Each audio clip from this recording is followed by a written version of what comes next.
23 अगस्त को आगरा की सड़क पर कुछ ऐसा होता है कि लोग अपना फ़ोन निकालकर उस चीज़ की वीडियो बनाने लगते हैं। और होता कुछ यूँ है कि आगरा की एक रोड पर एक लड़की अपने सारे कपड़े उतार देती है और हंगामा करने लगती है, ज़ोर ज़ोर से चीखने चिल्लाने लगती है।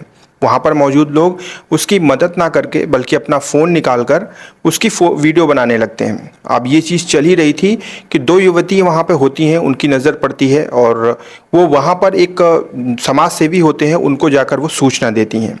ये तीनों लोग सारे लोगों में से आगे आते हैं और उस लड़की को कपड़े पहनाते हैं और पहनाने के बाद फिर उसको उसके साथ जो चीज़ें होती हैं उनकी जांच पड़ताल करते हैं। तो पता ये चलता है कि उसके बैग में एक एफआईआर की कॉपी मिलती है जिसमें किसी शिवांश के नाम के लड़के के खिलाफ रेप का मामला दर्ज होता है और एक और डायरी मिलती है जिसमें लिखा होता है आई लव यू शिवांश, ऐसे करके चीज़ें होती हैं।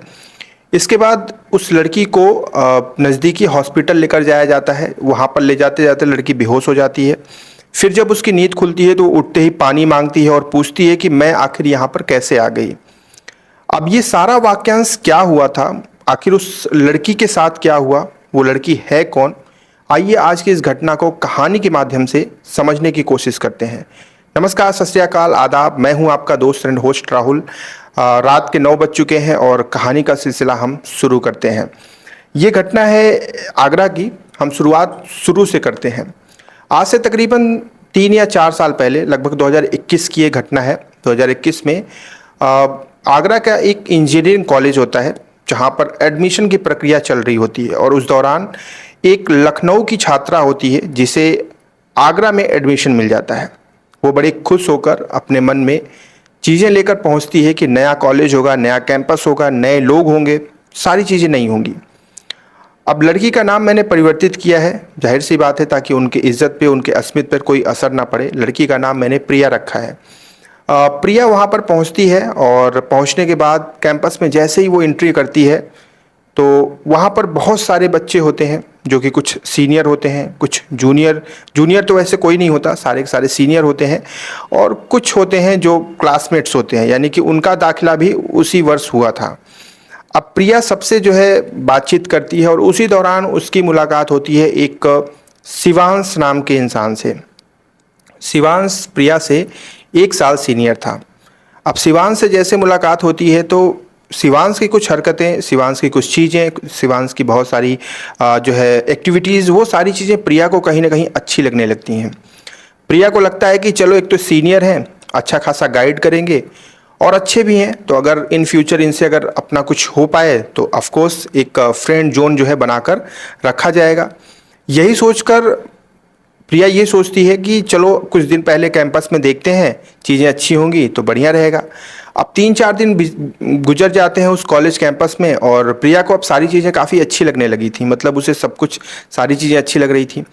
इसके बाद वो सोचती है कि अब शिवांश से अपने मन की बात कह देते हैं। तो वो शिवांश के पास जाती है और बोलती है कि सर, मेरे मन में कुछ चीज़ें हैं जो मैं आपसे कहना चाहती हूँ। शिवांश कहता है बोलो। तो प्रिया कहती है कि आप मुझे बहुत पसंद है, मैं आपकी बहुत रिस्पेक्ट करती हूँ और मैं चाहती हूँ कि हम लोग साथ में रहें, हमारी जो ये फ्रेंडशिप है ये बरकरार रहे और बहुत आगे तक चले। एक तरीके से प्रिया ने प्रपोज किया था शिवांश को। अब शिवांश ठहरा सीनियर, उसने बोला कि ठीक है, मुझे थोड़ा वक्त चाहिए। इसके बाद वो वक्त इतना ज़्यादा होता है कि लगभग 15 से 20 दिन प्रिया इंतज़ार करती है, लेकिन शिवांश की तरफ से कोई रिस्पॉन्स नहीं आता है। तो प्रिया समझ जाती है कि शिवांश का कोई खास इंटरेस्ट उसमें नहीं है। तो फिर प्रिया सोचती है कि क्यों ना अब शिवांश नाम के लड़के को, शिवांश जो नाम है, उसे अपने जहन से, दिमाग से निकाल दिया जाए और पढ़ाई पे कंसंट्रेट किया जाए। इसके बाद प्रिया अपने पढ़ाई पे कंसंट्रेट कर लेती है और सारी चीज़ों को जो है दूर कर देती है।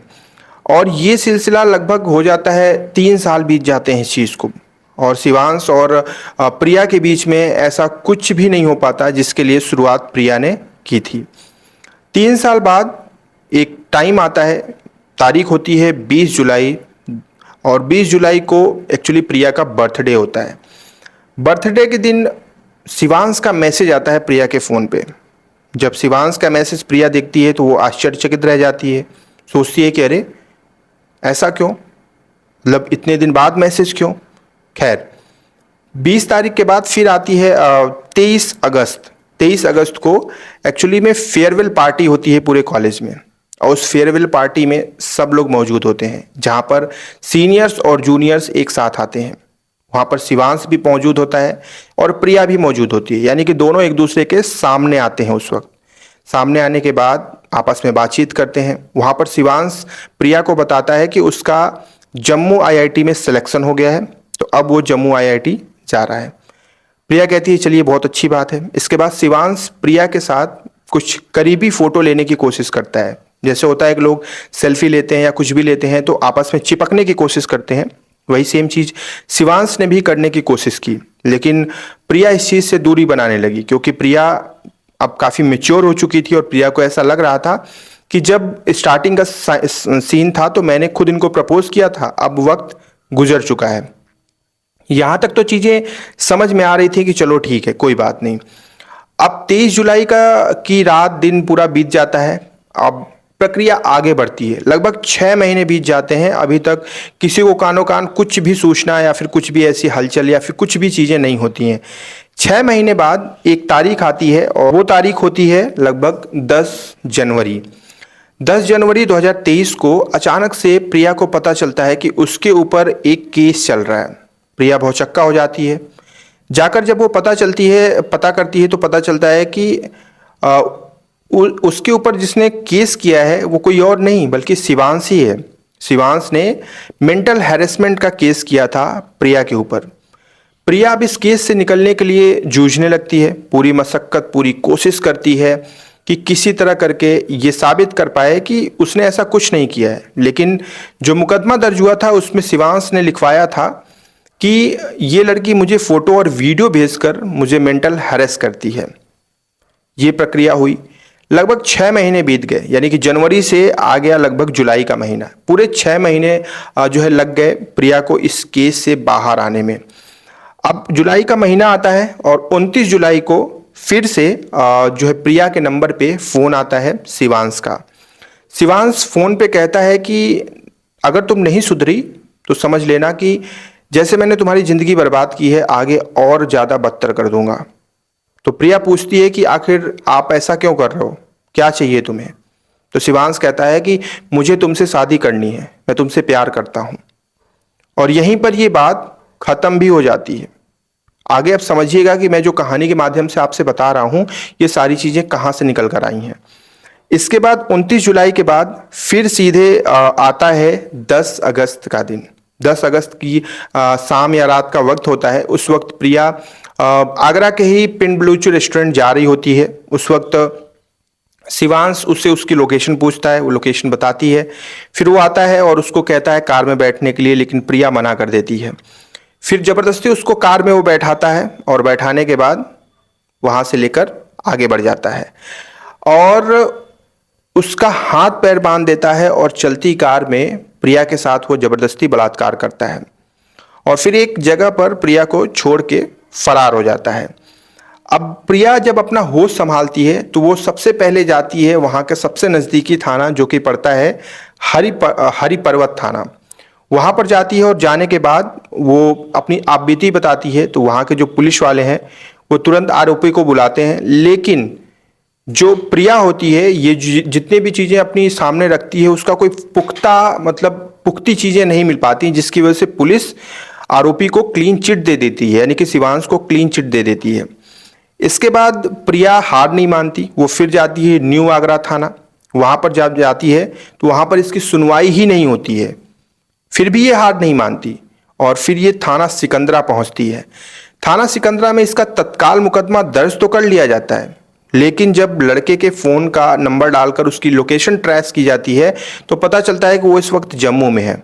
तो जब जम्मू की बात आती है तो जो सिकंदरा थाना पुलिस होती है वो सोचती है कि हटाओ बहुत दूर लड़का है, वो इस पर कोई एक्शन नहीं लेती। यानी कि अब प्रिया इस चीज़ को समझ चुकी थी कि पुलिस वाले उसका सहयोग नहीं करेंगे, पुलिस वाले न्याय दिलाने में बहुत देरी कर रहे हैं। इसके बाद जब वो थक हार जाती है तो फिर वो 23 अगस्त को मऊ रोड पर पहुंचती है और कुछ ऐसा करती है जिसका किसी ने उम्मीद भी नहीं किया था। वहाँ पर जाने के बाद वो अपने सारे कपड़े उतार कर फेंक देती है और हंगामा करने लगती है, चिल्लाने लगती है। जब चिल्लाने लगती है तो लोग उसकी सहायता ना करने के बजाय ये सोच बैठते हैं कि शायद ये कोई पागल है और उसकी वीडियो बनाने लगते हैं। अब जब वीडियो बनाने लगते हैं उसी दौरान वहाँ पर 2 युवती पहुँचती हैं और वो जब लड़की को इस हाल में देखती हैं तो उन्हें समझ में आ जाता है। वो पास में ही वो एक समाज सेवी होते हैं, उनको सूचना देती हैं कि एक लड़की जो है नग्न अवस्था में जो है यहाँ पर है और लोग उसका वीडियो बना रहे हैं।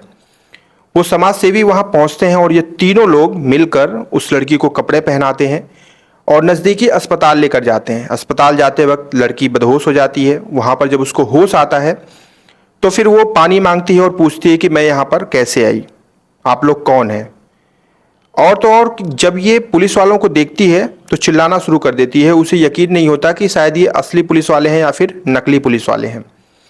अब वहाँ पर उसका इलाज होता है। इलाज होने के बाद ये चीज़, उसकी जो वीडियो थी वो इंटरनेट पे वायरल होने लगती है, लोग वायरल कर देते हैं सोशल मीडिया पे, जिसके बाद पुलिस तुरंत एक्शन में आ जाती है और इसके बाद पुलिस शिवांश को जम्मू से बुलाती है और बुलाने के बाद उसको गिरफ्तार कर लेती है।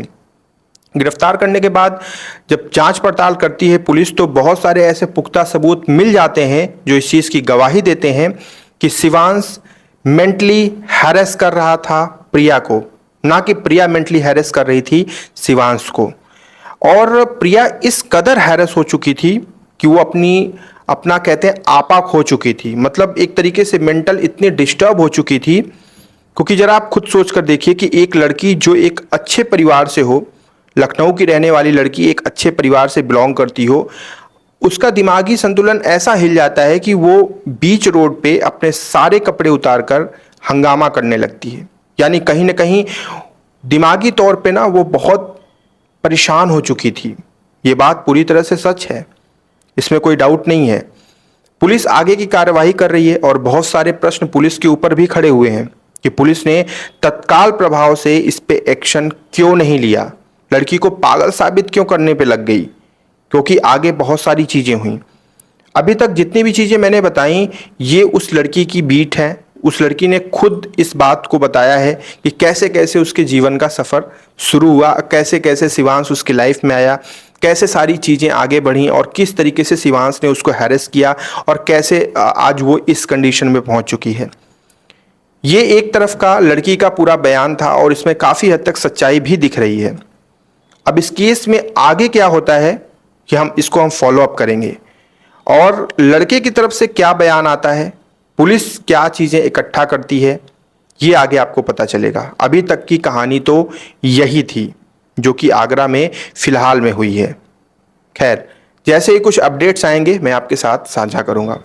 और सतर्क रहें, सावधान रहें, सुरक्षित रहें, क्योंकि आज के समय में लोगों के लिए उनका आत्मविश्वास बड़ा नहीं है, आत्मसम्मान बड़ा नहीं है, बल्कि उनका ईगो बड़ा है। और आजकल के लोग अपने ईगो को ही अपना आत्मसम्मान समझ बैठते हैं। बहुत बड़ी गलतफहमी में होते हैं वो, क्योंकि आत्मसम्मान यानी कि सेल्फ रिस्पेक्ट और ईगो, इन दोनों में बहुत बड़ा फ़र्क होता है। और जिस दिन आप ये फ़र्क करना समझ जाएंगे उस दिन आप दुनिया की आधी चीज़ें सीख जाएंगे। फिर आपको शायद किसी की बात बुरी भी ना लगे। ध्यान रखिएगा अपना। कल हम फिर से मिलेंगे। जय हिंद।